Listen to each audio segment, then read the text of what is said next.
Sir ಈ ದಿನ ಕೋಟೆಕೆರೆಯಲ್ಲಿ ನಮ್ಮದು ರೆಗ್ಯುಲರ್ ರೌಂಡ್ಸ್ ಪ್ರಕಾರನೇ ಬಂದಿದ್ದೀವಿ.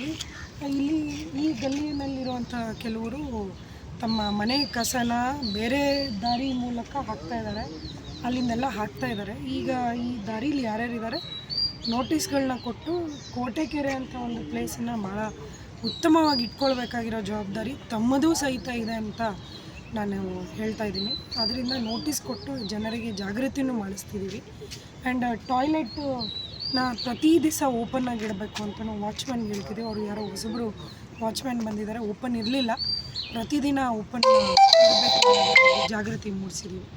ಆ್ಯಂಡ್ ಸ್ವಲ್ಪ ಫೌಂಟನ್ನು ಇದೆಲ್ಲ ಇರಲಿ ಅನ್ನೋದು ಪಬ್ಲಿಕ್ದು ಏನಿದೆ ಅದು ಒಂದು ಡಿಮ್ಯಾಂಡ್ ಇದೆ. ಅದನ್ನಂತೆ ಡೈಲಿ ವಾಕರ್ಸ್ಗೆ ಏನೇನೆಲ್ಲ ಕೋಟೆಕೆರೆಯಿಂದ ಸೌಲಭ್ಯಗಳು ಬೇಕೋ ಅದನ್ನೆಲ್ಲ ನಾವು ಇವತ್ತು ನೋಡೋಕ್ಕೆ ಅಂತ ಒಂದು ವೀಕ್ಷಣೆ ಬಂದಿದ್ವಿ. ಸೊ ಮಳೆಗಾಲಕ್ಕೆ ಏನು ನಮ್ಮ ಸ್ಟಾಮ್ ವಾಟರ್ ಡ್ರೈನ್ ಇದೆ ಅದು ಉಕ್ಕಿ ಹರಿಯುವಂಥ ಎಲ್ಲ ಪರಿಸ್ಥಿತಿಗಳು ಇದೆ.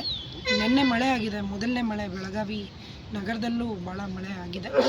ಉತ್ತಮ ಮಳೆ ತಂಪನ್ನು ಸಹಿತ ನೀಡ್ತಾ ಇದೆ. ಅದರ ಜೊತೆಗೆ ನಾವು ಮಳೆಯಿಂದ ಆಗುವಂಥ ಎಲ್ಲ ಎಫೆಕ್ಟ್ಗಳಿಗೆ ಉಕ್ಕಿ ಹರಿಯುವಂಥ ಎಲ್ಲ ಇದಕ್ಕೆ ನಾವು ಈಗಾಗಲೇ ಹಿಟಾಚಿನ ಬಿಟ್ಟು ಕ್ಲೀನ್ ಮಾಡಿಸಿದ್ದೀವಿ. ತಾವು ನೋಡ್ಬೋದು ಒಂದಷ್ಟು ಕಸ ಇದೆ, ಸಿಲ್ಟನ್ನು ಸಹಿತ ತೆಗೆದು ಓವರ್ಫ್ಲೋ ಆಗದಿರೋಂಗೆ ಮುನ್ನೆಚ್ಚರಿಕೆ ವಹಿಸಲು ಇವತ್ತೊಂದು ವಿಸಿಟ್ ಇತ್ತು. ಇದೇ ರೀತಿ ಬೇರೆ ಎಲ್ಲ ಕಡೆ ಎಲ್ಲೆಲ್ಲಿ ಓವರ್ಫ್ಲೋ ಆಗುತ್ತೆ ಅಲ್ಲೂ ಸಹಿತ ವಿಸಿಟ್ ಮಾಡಿ ಕ್ರಮಗಳನ್ನ ತಗೊಳ್ತೀವಿ. Thank you.